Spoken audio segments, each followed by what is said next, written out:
এই 5টি বিষয়ে মেয়েরা কখনো কাউকে বিশ্বাস করবেন না, নইলে আপনারা অনেক বড় বিপদে পড়তে পারেন। নাম্বার 1, একটা ছেলেকে আপনি যতই ভালোবাসেন না কেন, তাকে আপনি যতই বিশ্বাস করেন না কেন, তাকে আপনি আপনার কখনো গোপন অঙ্গের ছবি দিবেন না, তাতে করে আপনি অনেক বড় বিপদে পড়তে পারেন।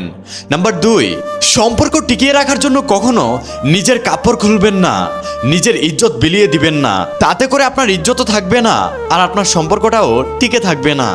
নাম্বার 3, অতিরিক্ত রাগ বা জেদ কোনোটাই দেখাতে যাবেন না, সেটা আপনার পরিবার হোক অথবা প্রিয় মানুষ হোক। কারণ আপনি যদি আপনার পরিবার এবং প্রিয় মানুষটার উপর অতিরিক্ত রাগ আর জেদ দেখান, তাতে করে আপনি তাদের মন থেকে উঠে যাবেন। নাম্বার 4, আবেগে পড়ে কোনো ছেলেকে ভালোবাসতে যাবেন না, তাতে করে আপনার আবেগটা আপনার জীবনটা নষ্ট করে দিবে, আপনি নিজেও বুঝতে পারবেন না।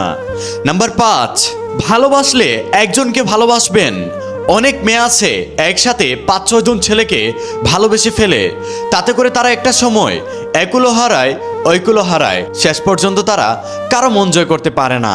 তাই ভালোবাসলে একজনকেই ভালোবাসবেন, একজনকে নিয়েই স্বপ্ন দেখবেন। আমি যে 5টি কথা বলেছি, এই 5টি কথা প্রত্যেকটা মেয়েরা মেনে চলবেন, তাতে করে আপনাদের জীবনটা সুন্দর হয়ে যাবে।